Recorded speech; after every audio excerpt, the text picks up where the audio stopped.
really want to dedicate this video to my mm, playlist, to my podcast, Sit with Aqsa, where I have conversations with people.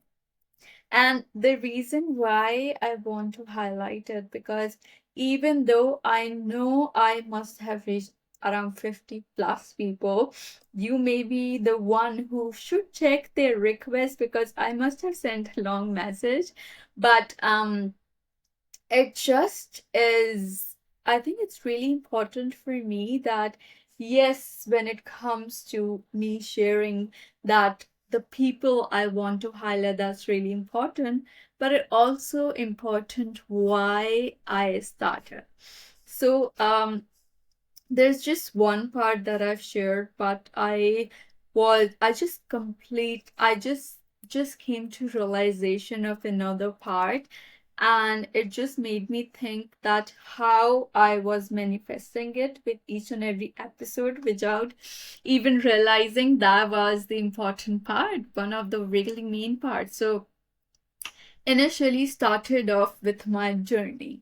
I a little picture, I was always someone who would not talk to people because she was timid. She didn't want to be center of attention. And small talks, I would say, really made me feel like, oh my God, I don't want to do small talks because I don't know how to do it.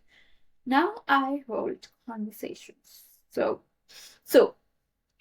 I would say in 2023, that's when I moved out of my home.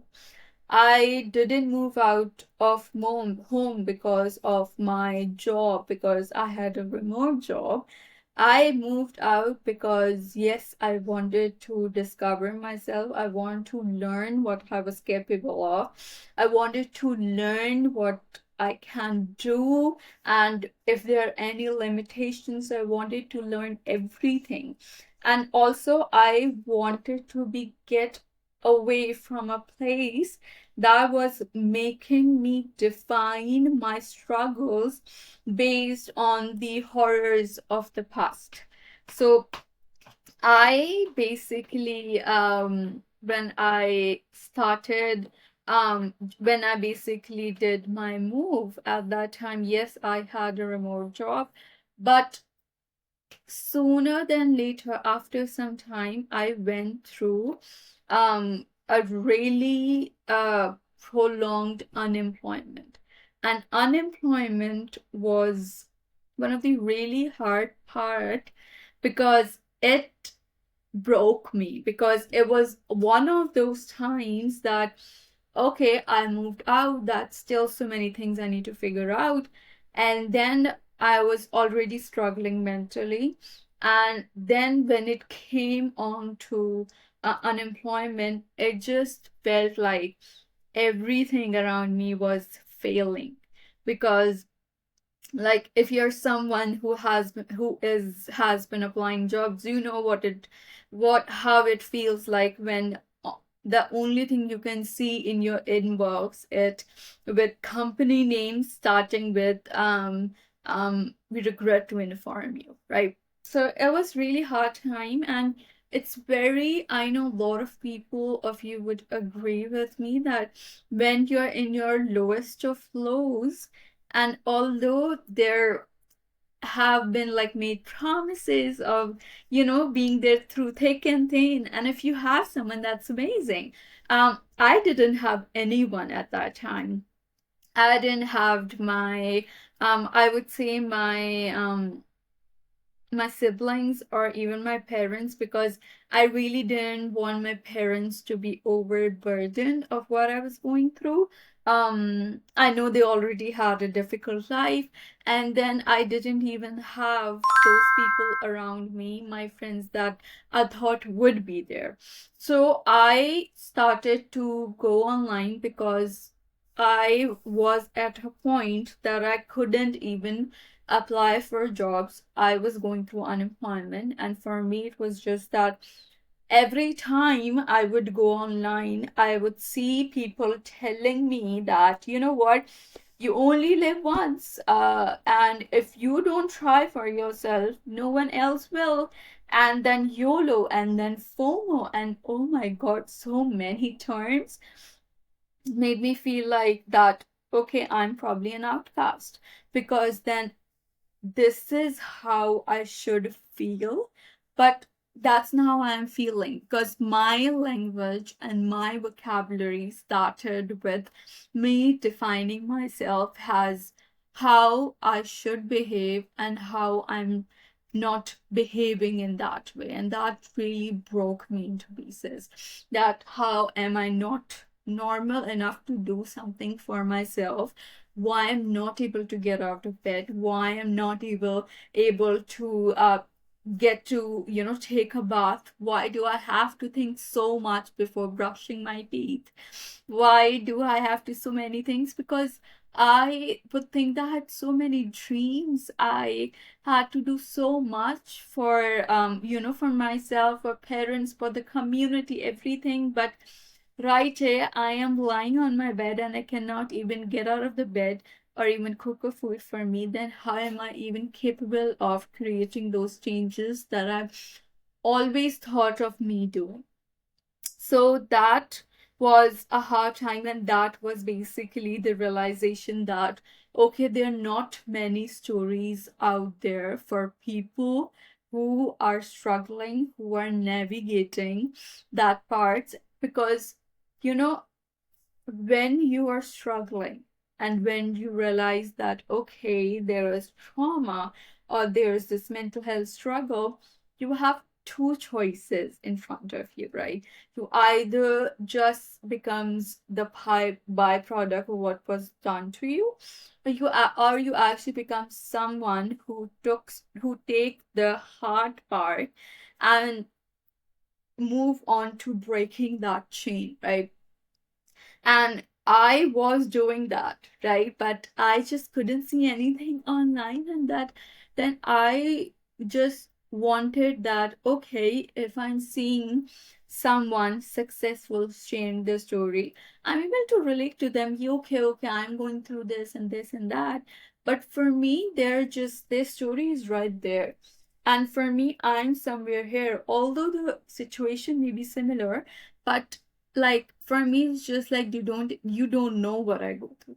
So I thought that how about I highlight those people who are in the middle of it and who choose to be good, that I call, and I definitely call them silent giants, because they choose to be good, and regardless of anything, like regardless of giving choices, regardless of having a very difficult life, but still choose to do good, still choose to take a path that was the hard one, but that was actually the right one.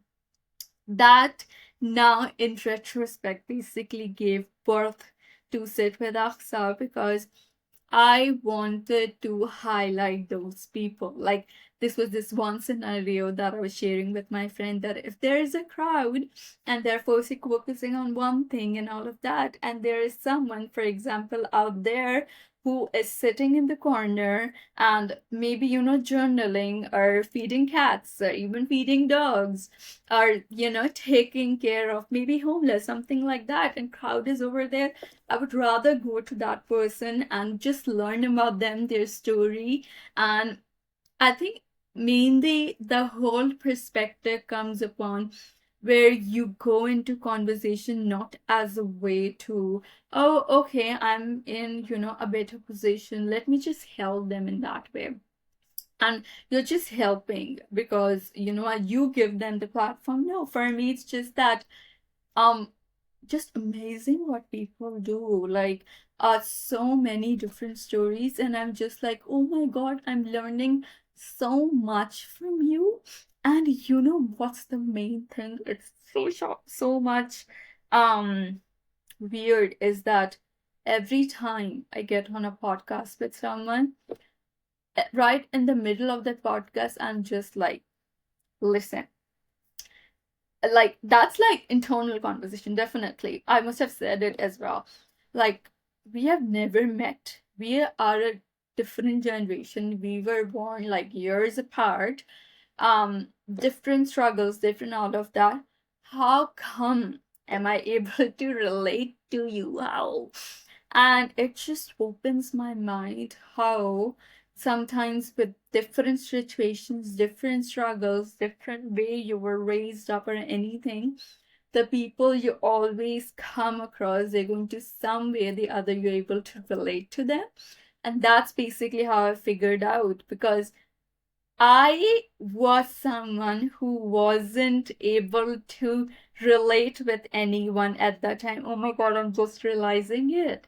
Oh my God, because I was going through depression and I had no one to relate with. And I would feel that, that how I'm an outcast because I'm not able to relate.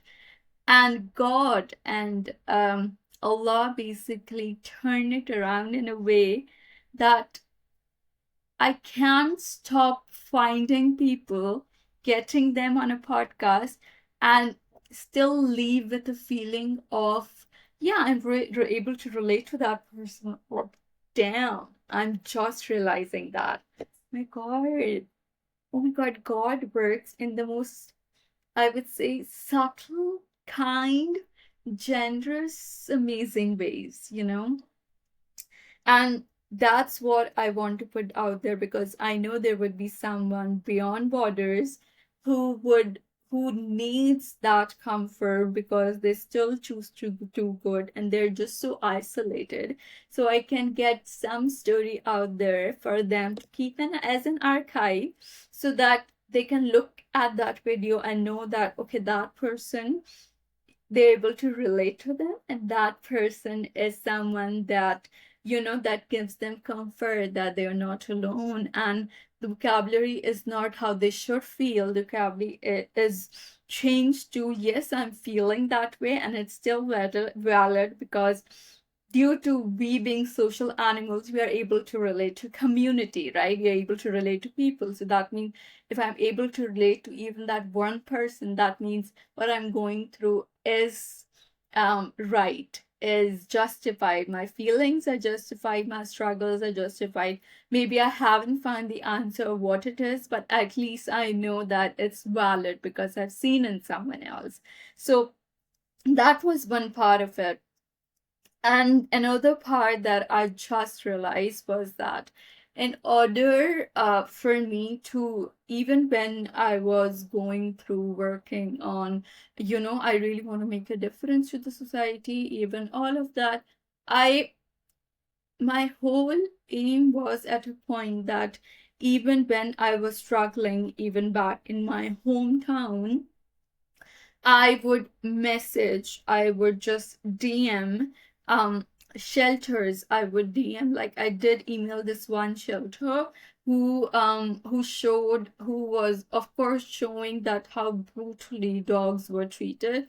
And I DM them that how about you actually tell people that Islam as a religion does not agree with this. So how about you actually take a stance of that your religion is actually not asking you to do this, so don't do that. And I have seen that people doing amazing work so much, but I wanted to do good, I wanted to help people with a voice of telling that I'm doing this because my religion tells me to.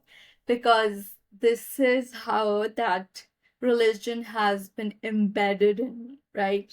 I, with every session, if you have seen one of Sit with Aqsa's episode, I always start with highlighting what's happening around the world, Gaza, Lebanon, and stuff. It's and Syria and Congo, every horrors that we see. And if I come across, for example, that day or even a day before that, I would highlight that as well. And if I see something good, I would highlight that as well, because I do want to take notice in that, because I know that when we live in our bubble, we can be so It can be so self-consuming that it starts to eat you up. And when you open on to, for example, what's happening around the world, yes, sometimes I'm not dismissing that people can be feel like okay, they cannot get out of it, they're so affected by it that it just stops for them to understand what functioning basically stands for in a society. But it also helps in a way that you see that okay, you can give back to the society, you can help people. And yes, if there's a way, because I was someone who actually had to stop at some points watching the might of Palestinians, because it just affected me so much, and I would then feel guilty of being affected because I was like, uh, you don't even you don't even are there going through it, they have the hard way, and you are refusing to give them engagement views. And that would break me, and then I found out okay, there's also a way for me to help them. And that means that I don't have to see the videos, I just have to use what I can do, and helping them, raising voice, maybe getting their stories covered. That's one of my dreams, that if I can travel all around the world just to go to this small village in the outskirts and find this one person who is sticking to good, who is sticking to, you know, what is right. I would love to sit with that person and just listen to them and highlight their stories, and a way to just learn, because people and animals and everything around you can amaze you so much. And that's one of the reasons, yes, it comes from my own struggle, but it also comes from my conviction that if I want to stick to what is right, if I want to do that, I want my narrative to be I'm doing this because I'm a Muslim. I'm doing this because that's what Islam teaches me. I'm doing this because that's what our holy book Quran asks us to do. At combining both, basically, give birth to Satwal Aqsa, but everything else I do as well. Because I do want the narrative to be out there as a way, yes, to show, for have that negative image removed, but it's not less of like it's not very targeted to that. More than targeting is that for me to manifest in myself day by day, so that whenever I come across someone and I don't have to tell them about it, I can show them about it, that what I'm doing. And if there's any way I can trace it back, I would trace it back to yes, my own struggles, and that's very important. And that's when the community part comes in. Uh but that's come out of what has been ingrained in me, and that's why I was able to give birth to that.